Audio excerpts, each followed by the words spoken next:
This is Hacker Public Radio episode 3479 for Thursday the 2nd of December 2021. Today's show is entitled Linux Inlaws S01E49, Version Control Systems, and Why Bother, and is part of the series Linux Inlaws. It is hosted by Monochrome, and is about 57 minutes long, and carries an explicit flag. The summary is Version Control Systems, and Why Bother.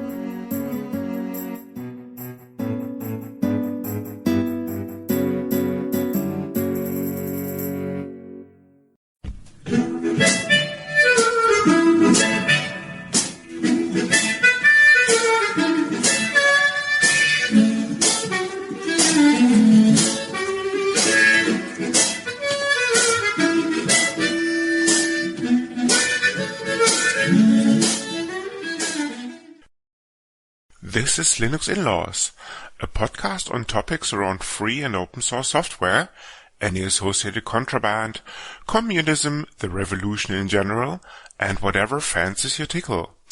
Please note that this and other episodes may contain strong language, offensive humor, and other certainly not politically correct language. You have been warned. Our parents insisted on this disclaimer. Happy Mom? Thus, the content is not suitable for consumption in the workplace, especially when played back in an open plan office or similar environments.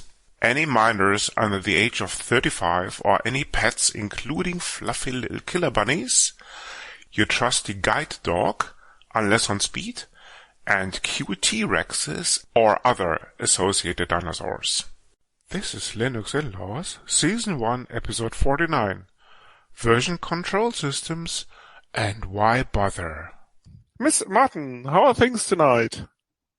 Yeah, things are dark, but otherwise good. You could go inside and turn on the lights. That's always an option, Martin. Oh, that uses energy, doesn't it? Isn't there some conference going on at the moment around yes, usage and global warming and all sorts? Exactly, it's in a splinter country called called Scotland, which used to be part of something called the UK, but it's now simply called Special K, as in Kingdom. We finally got rid of the Scots, have we? Excellent. And the Welsh, and the Northern Irish, and all the rest of them. So let's see how that sustains the overall K economy long term. Yeah. Well, I guess it will certainly diminish our beer exports to Scotland. But apart from that, I thought they did their own stuff. Isn't Brewdog's located in Scotland? Yeah, but nobody drinks that. So, especially I do. Not the Scottish anyway. Just some London hipsters. Well, I wouldn't consider myself to be London hipster, but I still drink the stuff anyway. Well, yes, but then you drink many strange things. So. From a lukewarm cat piss lover, that's probably correct. Sorry, perspective. I forgot to squeeze that in. Indeed. Well done. Anyway, how are you? Not too bad. The camera people, by the way, if anybody's listening from camera, you call it relays. Same thing, though. Anyway, it doesn't matter. Well, things have been pretty busy as of late. Because Greta got in touch about this global warming thing, and hence Glasgow. Yes, we are recording this early November of 2022, I think, or 23. I keep forgetting. No. It will probably go out in 2022. Okay. Possibly. Yeah. But time travel is not the subject, funny enough, of tonight's episode, but rather, Martin, wait for it, version control systems. Okay. How come this is the subject? Because many people wrote in and say and complained about the fact that they couldn't get to sleep. Even after the open source licensing episode. Yes. So Martin came up with the idea of doing a version control system episode. Oh, what a brilliant idea! To rectify this to the situation, let's put it this way. Claudia, if you're listening, this is not only for you but also for you. It's for who? Sorry, Claudia, yes. Claudia, yes, our long time.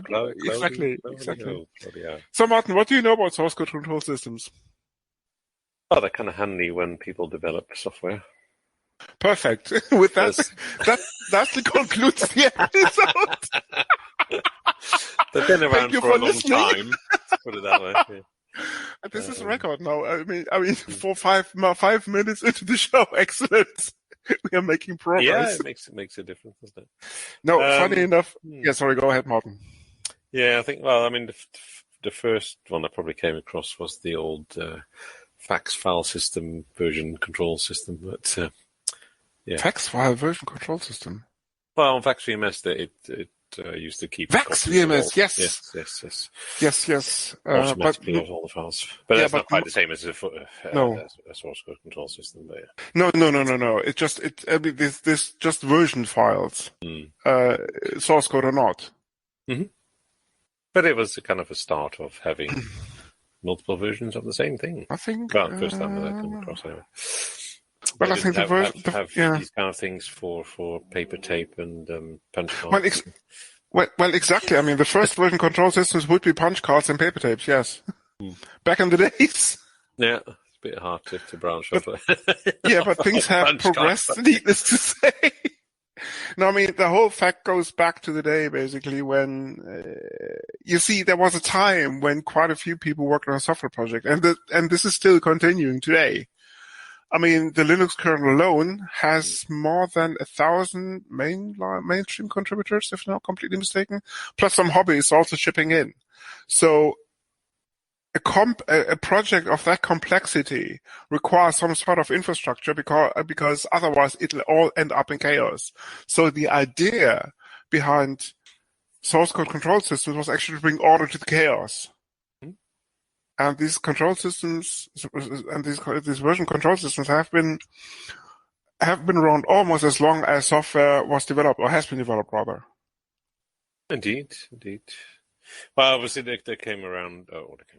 They became more prevalent when the development of software was more geographically spread. But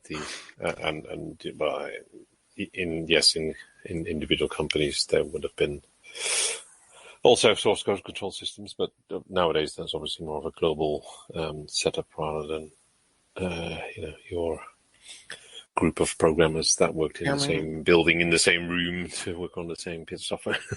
Well, that's exactly the drawback of something called open source, right? So you have all these people who think that they're the next big Linus Torvalds and want to contribute to something.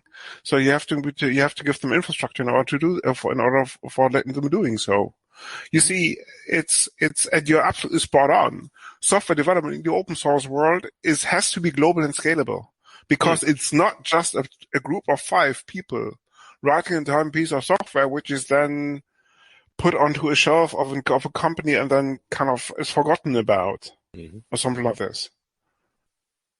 I mean, back in the olden days, you had teams. That was way before children. That was way before the Agile movement. Grandfather's talking now. That was back in the days when you had the V model and you had other project management approaches, where releasing a piece of software would take about 10 years, maybe 5 years, depending on the project. And you wouldn't have deployments intraday, as in I think Amazon or Netflix or Uber or whoever that is pushing at least a couple of updates per day. Yeah. That was way before continuous integration, continuous development. So you had, and forget about Agile. Well, you had teams, MVPs as well. Exactly. You had teams basically that were tasked with business analysis, then architecture, and then coding, and then testing, quality assurance, and all the rest of it. Exactly. Yeah. So even a small modification to the code base could easily take weeks, if not months. Yep. But in contrast to today, where things are much more rapidly moving, we are talking about at least 15, 20 years back. Oh, yes. Yeah. At least. So going back to the original question, a source code control, a software versioning system or source code control system was actually more or less the only means at that stage to bring order to the chaos in terms of multiple people working on a project, and doing this orderly in an orderly fashion. Yeah, Well, the point, I mean, it's no different from today. You'd have to do integration testing. You'd have to build releases, but that's what those systems allow you to do, right? So. Yes, but you see, alongside the overall approach to developing software, these version control systems have also changed. We're going to touch upon these in a minute about the specifics. But back in the olden days, for example, source control systems were server driven. So you had to have, you did have to have a piece of software in place on the server side. Yep. And then people would use clients on their client machines, funny enough, to check in pieces of code. And in contrast to this, if you take a look at Git, and we're going to go into the details in a minute, if you take a look at Git, all you need is essentially a machine with the SSH access. And then Git does the rest, more or less. So you don't even, funny enough, you don't even need a centralized instance such as a server if you want to do version control on your software. And that was pretty much facilitated and that was pretty much facilitated by the idea of when Guinness originally developed Git about 16 years ago. Everything that traditional systems such as CVS and SVC and all the rest of them wouldn't do exactly. So anything that these legacy systems would do, Git wouldn't. That was the overall idea.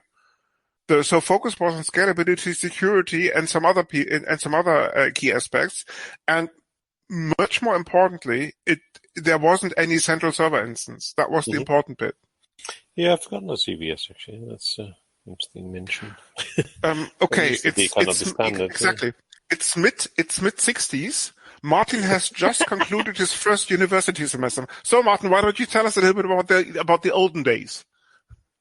The olden days. Olden days there were there was only one version, which was your paper tape or your punch card, and you could only work on it as one person.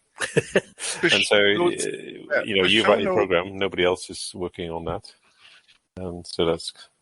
The show notes may contain a link to a picture of Mr. Visser in a white coat, being in some sort of lab in the 60s behind a mainframe computer writing his first piece of software.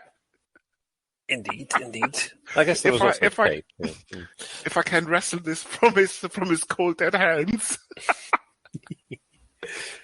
Yeah. So, I mean, programs were very much done in isolation, and then I guess even the Moonlander software was written by various people, but still they were responsible for their part of the code rather than. Yeah, how many thousand engineers were working on the software for this Apollo program? Quite a few, right? 1,000, more than that, right? Yeah, quite a bit. So they must have had some sort of version system in place already.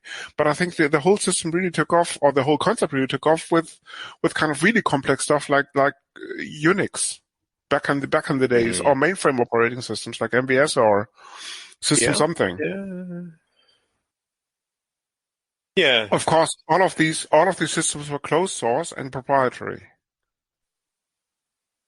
They were, and expensive. Yes. So, and then open source came along, and then things really exploded, right?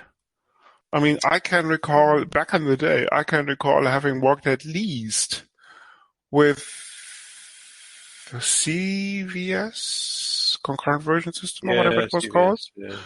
SVC, I came across also Mercurial, and Bazaar before I joined the Git movement, but more about this in a second. Okay. All of these head projects were open source, funny enough. Some of them I still use today. For example, if you clone the Firefox code base, the original repo, I think, is still Mercurial. Okay. And funny enough, the front-end piece of software, the front-end client, is aptly called HG. If you get the pun. Yeah. Of course, you have GitHub mirrors and all the rest of it, but when Firefox started out about, 20, 25 years ago, I think they made the switch mid-10s to Mercurial and stayed on this ever since. Now, given the fact that Mercurial myself, a browser code base, Hmm. I think even supersedes something like the Linux kernel code base. If I'm not completely mistaken, in size, just a bit. Because the browser is actually quite a complex beast these days. Yeah, that's it. What you're saying it's bigger than a Linux code base. I guess the Linux code base is more modular, isn't it?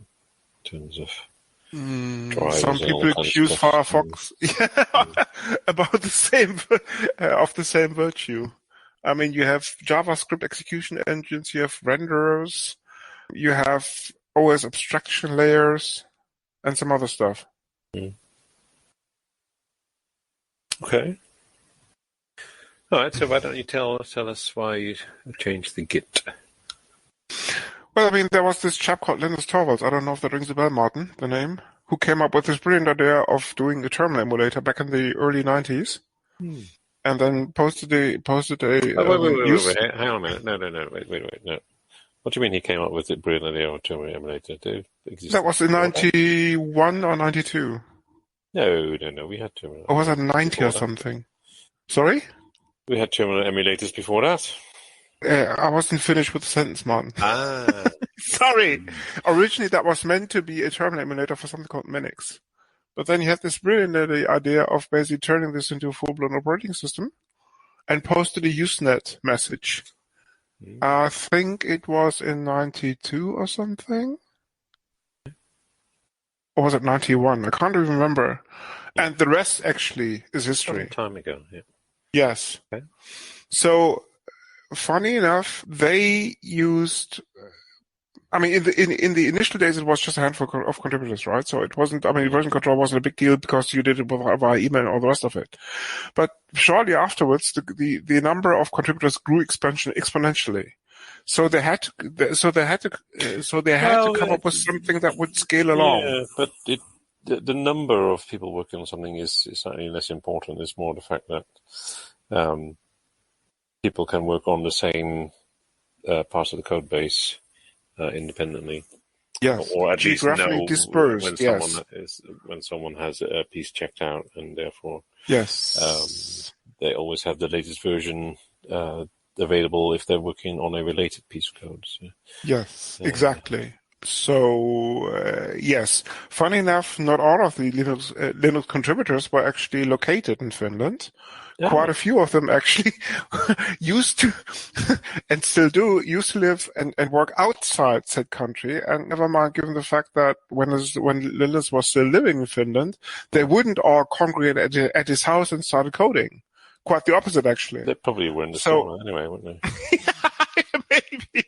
Exactly. Coding on the sauna. Brilliant idea, yes. So Linus had to come up with something called a version control system pretty quickly. Because if you take a look at the kernel history, I mean, ARM support, for example, entered in 95. So shortly after this whole thing was devised, you already had ARM support as part of the kernel.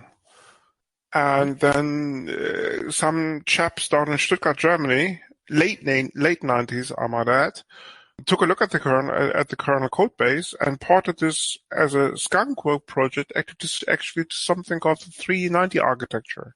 That was in, I think, 1998 or 1999. But they could only do so because the source code was freely available and it was version controlled. The latter fact probably not being that important. But of course they had to make some changes, because if you take a look at the Linux kernel, and Martin, you're absolutely spot on, it's quite modular. You have the majority of the code base is hardware independent, but then you have an architecture layer, which has to be adopted for each and every processor architecture or SoC architecture that Linux is running on.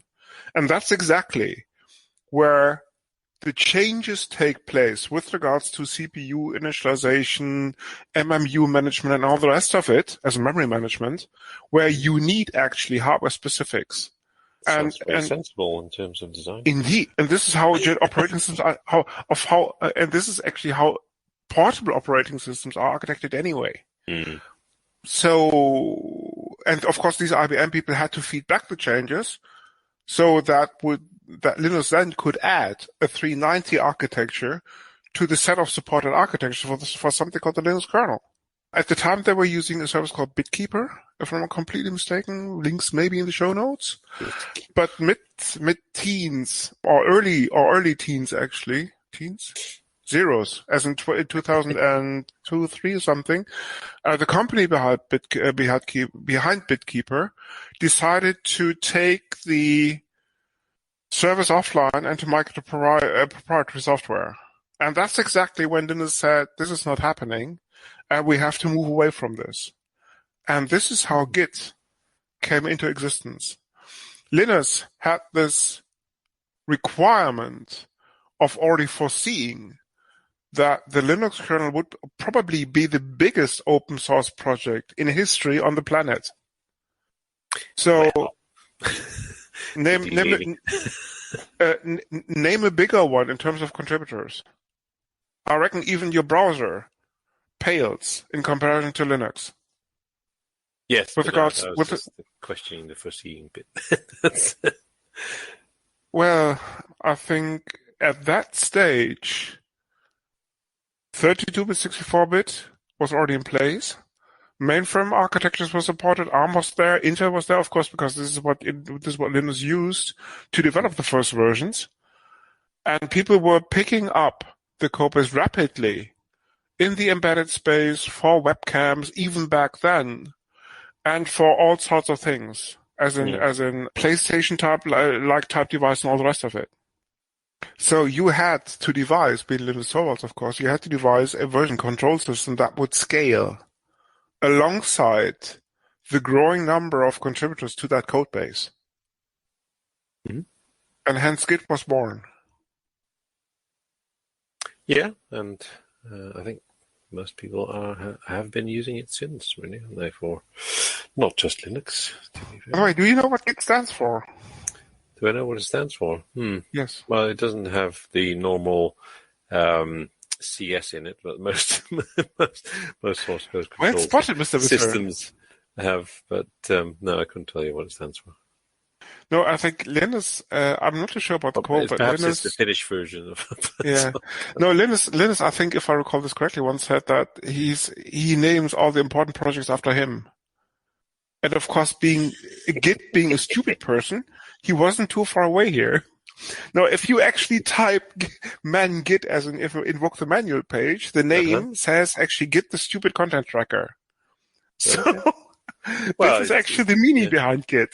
Fair enough. It's not exactly intelligent. That's true. Well, you see, probably now is the time to shed some light on the mechanics behind the version control system, right? Yeah, why not? And I think in that regard, Git is quite intelligent, funny enough. Okay. It starts with the versions, of course. A version control system should be able to manage the versions. And if you actually develop software, you come normally across the necessity to develop something called a branch, meaning you take the existing version of the code base, and for example, if you want to experiment with the code, you create a copy of this. This branch then may contain changes to the code base, which probably haven't quite fully been tested yet. More or less your playground. Every version control system that I know, including the legacy ones, does support the notion of a branch. Once you have concluded your development, you normally check this back in again, creating a new branch, so to speak. And in Git, that would be the main header, so to speak. Git, you can imagine Git like a log-like structure where people simply commit changes, check out versions, modify the code base, commit versions, and then push any changes back to the repo. And this is exactly the workflow that is no different in other version control systems. They all pretty much work the same way. Under the hood, of course, they're quite different. For example, CVS and SVC normally rely on the server being present. Git doesn't. Because Git only relies on a file system. Push comes to shove, this can be as simple as a SSH connection. As a matter of fact, our web page, which is, of course, maintained by Git, as a version control system doesn't have a central server instance because we only have a machine, currently sponsored by IBM and other companies, I think, if marketing is anything to go by, that has one central feature. It has an SSH access, and that's all that is needed for the two of us and some other people to work on the website. Yeah, so people often refer to these things as trees as well, hence the name branch. Yes. And yeah, so sometimes people call them trunks as well. I don't know. Anyway, this is where you store dead bodies, right, in your vehicle? Only if you're American. So. Well spotted, Mr. Whistle. Well spotted. Well, in England, you would use American if you live in America. Let's put it that way. Yes. How would you say in England? Not bonnet, but something else, right? Say again. How would you say? What would you say in England? How would you call that in England? It's not a bonnet. It's something else, right? Boot. Yes, exactly. I couldn't tell you the German name. Kofferraum. Oh, it is Kofferraum. Yes. Yes. Yes. The place to store dead bodies if coffers, carried by exactly if carried by a car. That's exactly it. Yes. Okay. Back to the notion of trees or trees or whatever. Exactly. Yeah. And intelligent software version control systems actually allow you, for example, something called rebasing. Meaning you split the history of a commit chain into separate parts, which of course you have to. Well, I mean, what level are we going to explain this? Because most people, not everybody may know what a commit is. Or what a commit Martin, does. Why don't you fill us in then? Well, you were on a roll, so why don't you carry on? I thought I mentioned the fact that you commit a change to code base already, no, didn't I? Yeah, what does that mean? It's like, okay. You check out a code base that, for example, in Git terms, and I'm using Git just as one example for version control system because the other ones work pretty similar, although, as I said, the things under the hood are quite different. If you clone a code base or you check it out, to use a Git term, and then you modify it, by committing the changes, you aim at feeding back these changes into the main repository. In Git terms, that means adding the changed files to something called staging area. Once you commit the staging area, this is then ready to be pushed back to the main repository, which, as I said, can be as simple as a server running SSH. Git will then, under the hood, take care of identifying the changes and storing them reliably in a file system. Okay. Right. So what happens after you commit? Then everybody can... once you push the changes to the main repo, everybody can see these changes. By simply, to use again a Git term, by pulling down the latest version of the repo. I won't go into the technical details. There are terms like master, head, and all the rest of it floating around. There's an excellent website for Git called git-scm.org or something like this. Yeah. Details will be in the show notes. And Git, I think, is probably the version control system that has the best documentation on the planet, if memory serves correctly. Of course, that wasn't just Linus doing this, but quite a few hosts, quite a few other people too. So, as I said, if you are new to Git, this is this website to check out. So, once you have pushed this, everybody can see the changes by simply putting down these changes and also advancing their local copy of the commit chain, if that makes any sense. Okay. What if they have made any changes themselves locally? And this is where the fun starts. Then you essentially have to merge the changes, and you can do this. You can do this the dump way, like the old days, where some version control systems just chose to overwrite the last commit, which is not really that intelligent. That's not really a merge, is it? No, it's just an override. But more modern approaches, basically, including Git, do it the intelligent way and simply merge the deltas, as in the diffs. To use a Unix or Linux term. And Git, to some extent, and the details, as I said, are on said website. Git is able to reconcile the deltas already automatically as part of a commit. Only if you have a conflict, for example, with regards to a specific file, Git will flag this and say, sorry, I cannot kind of put this into the repo because somebody else was before you. So in that case, you simply have the possibility of pulling down that chain and essentially merging your changes with them on your local GitHub on your local copy before you push it back to the repo again. I'm simplifying things. More details, as I said, as part of the Git documentation. Yeah. Okay. Cool. Yeah. So, I mean, it also depends on how you develop, I guess, and how you organize your development in terms of branches. Because some people just work on the master branch and keep it that way, and some people prefer to make many different let's call it trunks, or to do separate code lines. Well, it depends on A, your requirements, and B, what type of coder you are, and with regards to your local playgrounds. I mean, some people just love complexity and thrive on complexities. I don't, for that matter. And positive, yes. Good, glad to hear. And I mean, Git really shines with more developers you throw at it, because one of the central features, apart from security, is actually scalability, because this is what Git is pretty good at. Yeah. My point being is that Git is the tool, and you can use it in many different ways of development styles, or the way you organize your development of. Absolutely. Guns come to mind, right, Martin? You can use a gun basically to defend your house, or you can use guns to actively or proactively shoot people. Interesting. Yeah, not quite thought of that as immediately when I was discussing software development, but hey, what do I know? This is just a the situation in Germany is obviously completely different.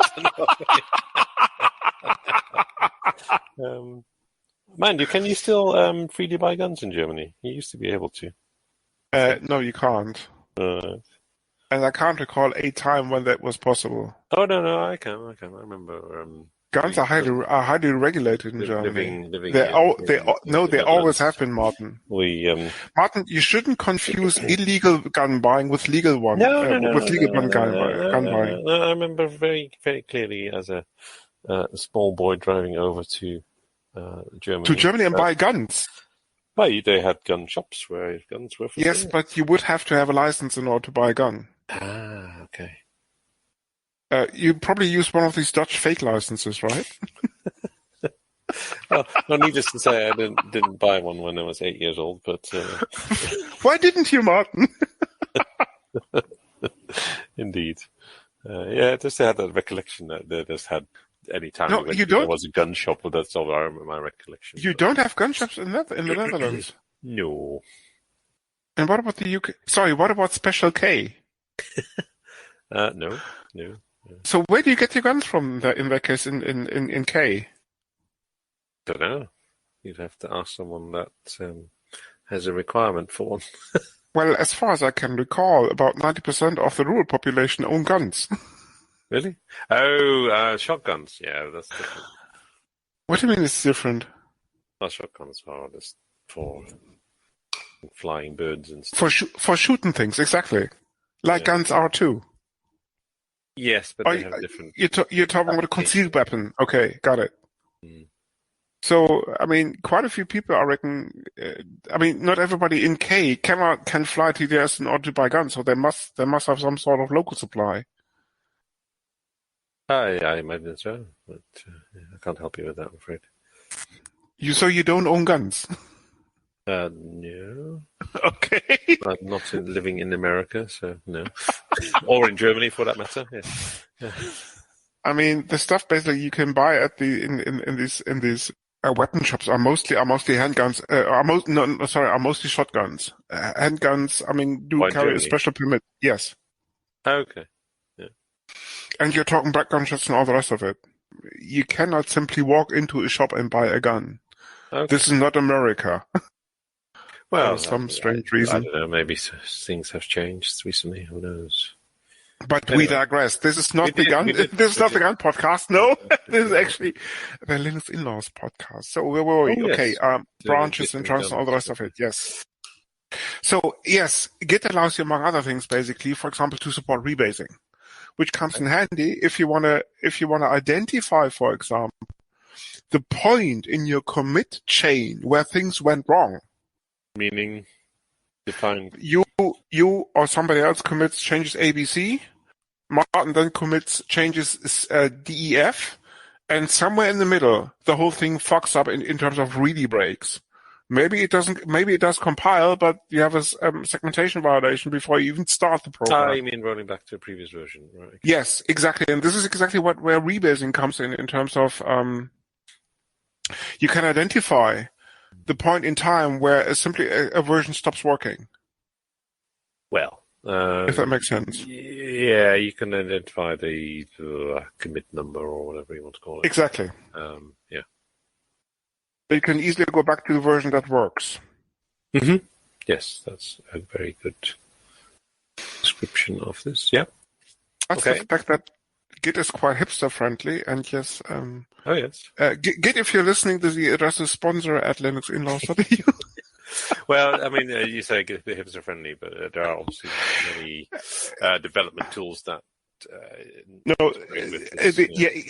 Exactly. I mean, the beauty about Git is, and this is somewhat different to the likes of Mercurial, Bazaar, and some other legacy systems. And people, yes, I know there are Emacs major modes or minor modes for all of them, so don't shoot me. But Git is probably the version control system that has the best integration in hipster tools like VS Code, as in Visual Studio Code, PyCharm, Snowstorm, whatever that PHP thing is called these days, and IntelliJ and Eclipse, and you name it.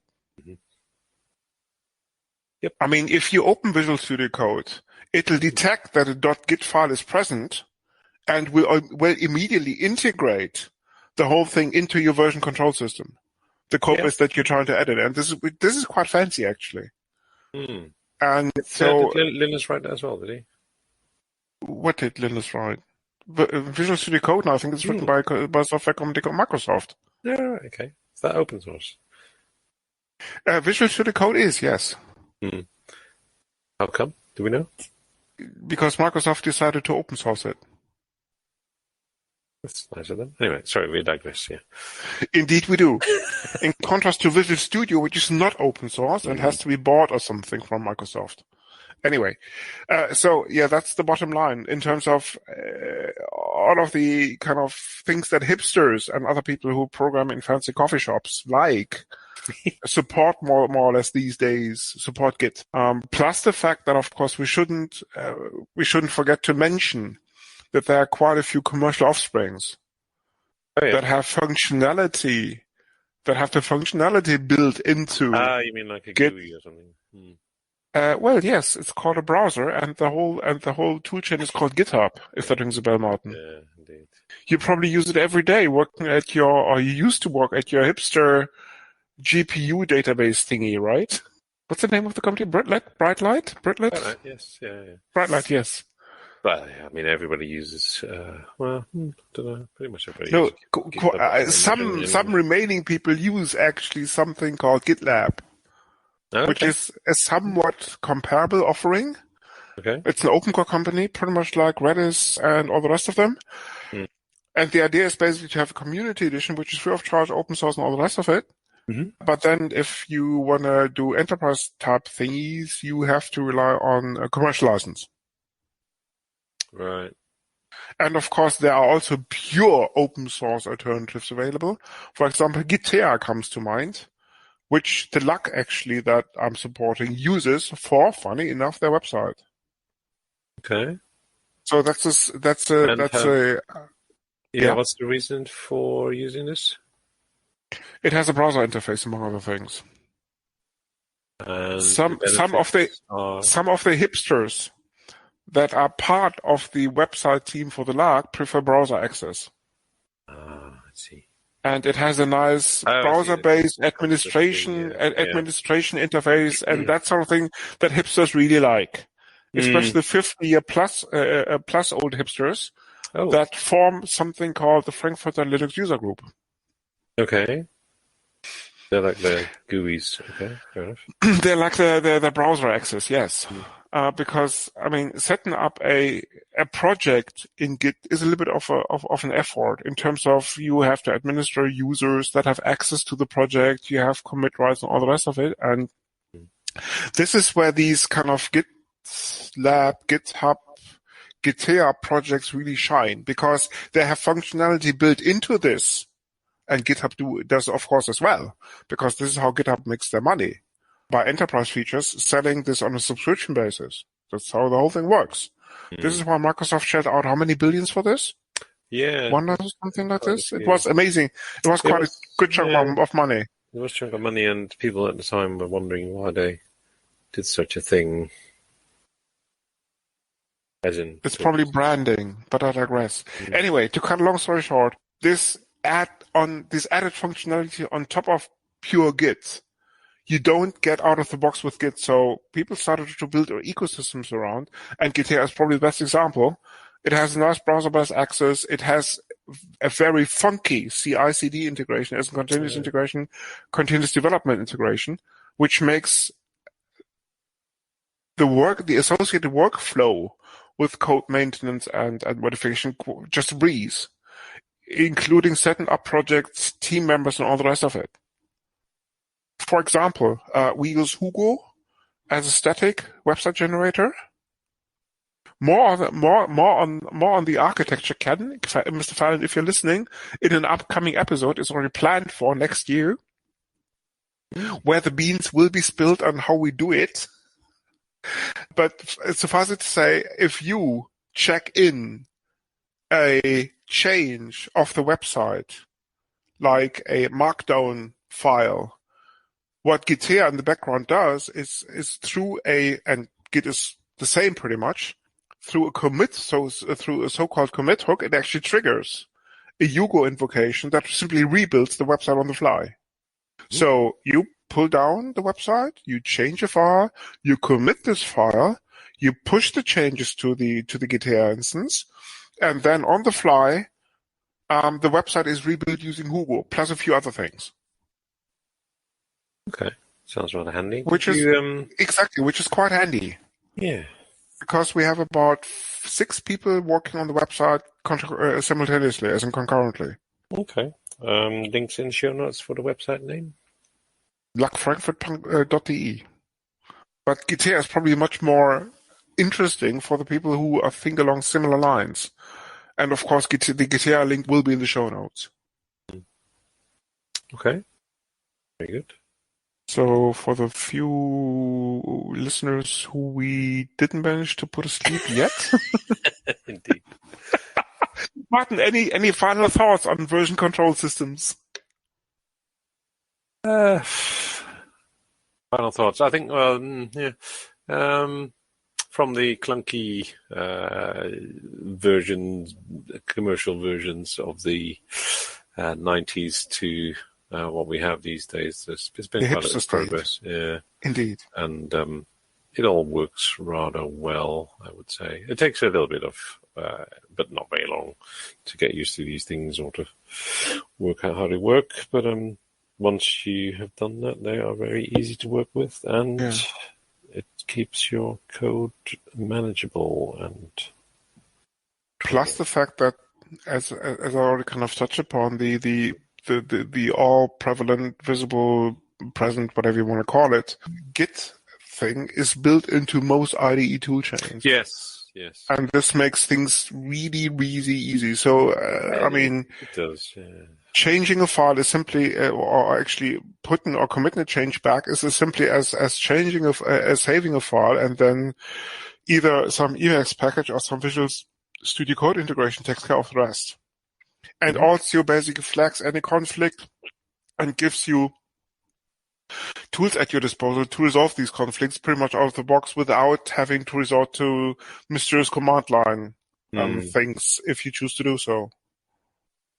Yeah, I mean, command line and hipsters don't really go together in the same sentence, right? I think I'm the only hipster in my local coffee shop that used the command line.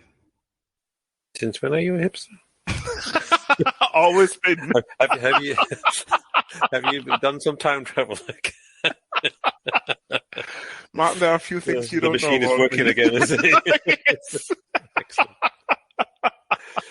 Okay. Before I forget, we should probably, before we conclude this episode, discuss poxes. Oh. Yes. And as quite a few regular listeners will recall, poxes are our picks of the week. In terms of if Martin has come across something apart from Special K, which is of course also what's the name of the band? A well-known placebo song, I might add. Song? It's the cereal, isn't it? No, yes, but placebo simply borrowed this as a title for one of their songs. Okay. Oh, I'm not familiar with and that would actually a hipster song of some sort. Yeah. Yes, and that would actually be my pox. As in, yeah. Sorry, I'm confused. What's your pox? My pox is Special K, as in the cereal, the placebo song, and now known as a country northeast of something called the Netherlands. Sorry, northwest.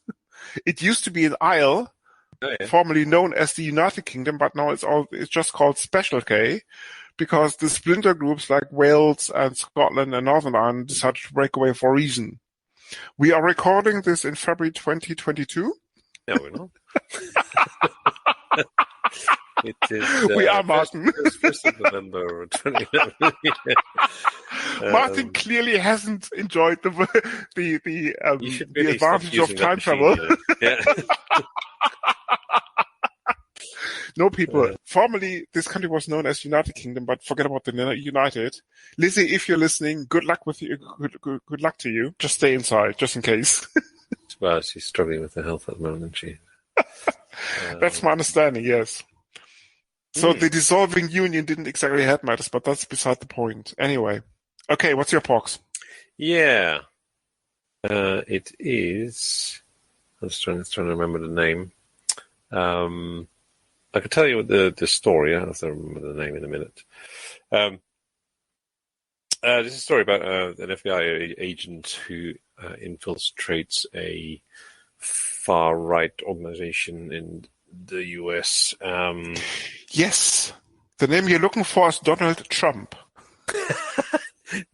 No. That's not, Are you sure? It isn't an organization. I'm just checking. That's all. Yeah. It's what's his name? Harry Potter is in it. Daniel Radcliffe. Harry Potter infiltrates the FBI. Nice one. Is that one of the sequels I haven't watched yet? Clearly, yes. This is the latest Harry Potter. You're probably not. Nice come out in Germany yet, I imagine. So what's the angle here, apart from dark magic? No, it's quite interesting. Harry Potter infiltrates the FBI. Okay. Yeah. Does Voldemort play a part? I wonder. He actually puts up a pretty good American accent as well, so it's not bad. Voldemort or Harry Potter or both? No, Voldemort doesn't feature in this movie, unfortunately. He doesn't. Okay. No. Anyway, so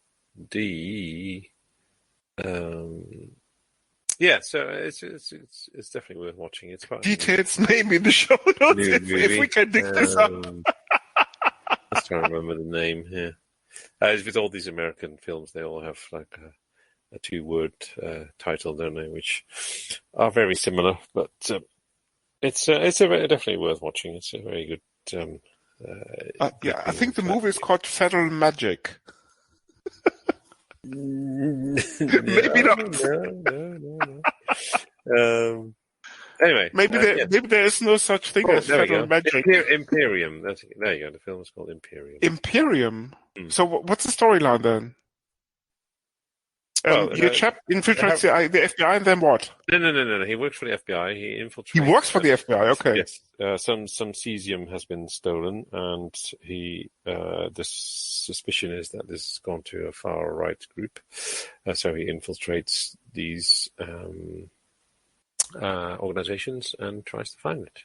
And that's a TV series or movie or it's what? A movie. Yeah, it's a movie. Yeah. Movie. Okay. Nice one. Mm-hmm. Available on Disney Plus, Netflix, whatever. It's a 2016 movie, so probably 2016. Okay, it's ancient.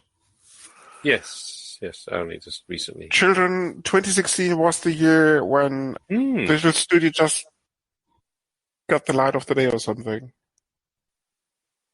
2016? No, it's got to be older than that. Visual Studio Code? No, sorry, not Visual Studio, but Visual Studio Code. No, I think it was around that time, yeah. Oh, wow. Okay. Maybe I'm wrong. I don't know. This feels like I've been using No, something happened in 2016. But yes, many things probably. Mongo floated. Really? If memory serves correct, yes.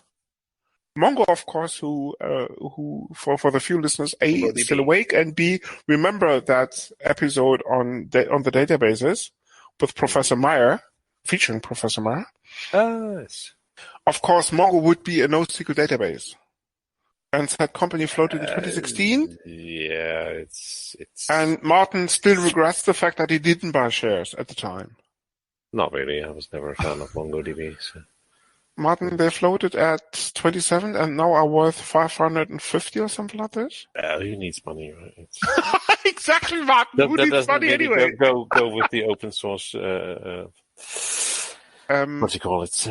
Ideal, is it? If the employer of said Mr. Visser is listening, Martin has just decided to donate his salary to a worthy cause. So stop the paychecks and just send it to a charity of your choice. Because it's just money, as we just heard anyway. That doesn't really work, does it? Because then I can't eat and I can't have a house, so then I can't work for them either anymore. So this is called double standards, right? Companies pay you, really. I see. But Martin, as we just heard, it's only so money you anyway, so no you sweat. keep working for them. It's quite clever, really. They've got that quite soft. I see. Martin's just trying to wiggle his way out of this one. Okay, that's pretty much it. Any parting thoughts? Final thoughts? Not for me, no. Well, it is Halloween after all, so happy Halloween. Yes, and we're recording in 2022, Halloween has moved to February of 2022. Yes. It's part of this flux compensator transductor thing or whatever, I don't know. Maybe picking such a cheap mechanic wasn't the best idea after all, Martin. There seems to be something seriously wrong with the machine. Yes, thank you for listening and looking forward to hearing from you in terms of feedback. Oh, yes, feedback, yes. Oh, if you have any feedback... No, we don't have feedback. No, we don't have feedback, but if you have feedback for us, the address is feedback@linuxinlaws.eu. Likewise, if you have enough money... Because as we understand, as Martin rightly observed, it's only money anyway. We just love to take your cash. The email address is sponsor@linuxinlaws.eu. Especially if you happen to be Microsoft, IBM, sorry, not IBM. IBM, if you're listening, we do not take checks. We only take cash. That's very important. Other companies may be able to give us credit card details, but we only take cash from IBM for obvious reasons. Or anyway, currency of your choice. Yes. Yes. Bitcoin is always appreciated, but so is cold hard cash, especially coming from IBM. Anyway, with that, are you looking forward for a new job? No, I'm not. Why? Oh, okay. Well, you keep mentioning IBM. No, Martin. They would have to pay me in cash. Wire transfer wouldn't work for me. No, not really. Okay, enough said. Yes. See you next. Joke aside, IBM, if you're listening and want to get in touch. The address is sponsor_IBM@linuxinlaws.eu. Special email address just for you. Anyway, do send us mail and looking forward to having you back soon. This is the Linux Inlaws. You come for the knowledge. But stay for the madness. Thank you for listening. This podcast is licensed under the latest version of the Creative Commons license, Tab Attribution Share Alike. Credits for the intro music go to Blue Sea Roosters for the song Salute Margot, to Twin Flames for their piece called The Flow, used for the segment intros, and finally to Celestial Ground for their song Sweet Justice, used by the Dark Side. You find these and other ditties licensed under Creative Commons at Jamendo, a website dedicated to liberate the music industry from choking copyright legislation and other crap concepts.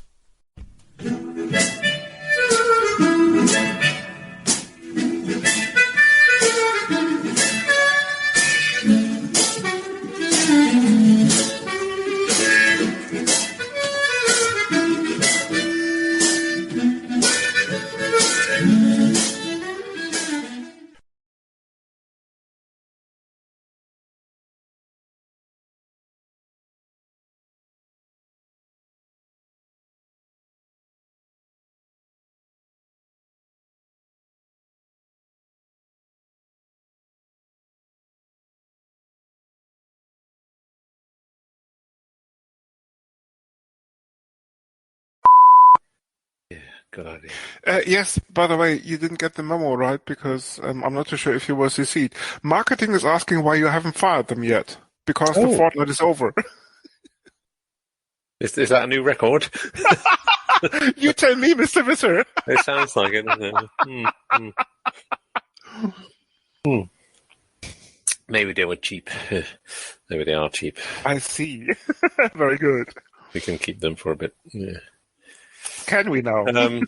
If you're still living in this strange country called the UK, which is where it's K these days, because the union will break away soon, right? So I don't know. A country named K, excellent. Like special K. I haven't heard anybody dying to break away, but you seem to be out of touch with reality, Mr. Risser. Oh, I don't watch the news. It's all nonsense. Fair play to you. Waste of time. Yeah. Indeed. But you're still funding the BBC, so that's okay. And I can. Yes, it's very unfortunate. They should really cancel this bloody TV license for all the nonsense they produce. It's absolute rubbish. Well, plus you're paying for your Netflix subscription on top. No, I don't have Netflix. No. Disney Plus? Disney Plus, yes. There you go. Same thing almost. Well, it's better than the BBC. That's for sure. Is that hard to achieve, I wonder? Yeah.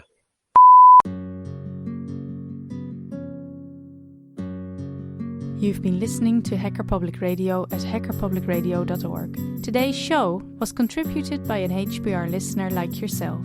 If you ever thought of recording a podcast, then click on our contribute link to find out how easy it really is. Hosting for HPR is kindly provided by anhonesthost.com, the Internet Archive, and rsync.net. Unless otherwise stated, today's show is released under a Creative Commons Attribution Share Alike 3.0 license.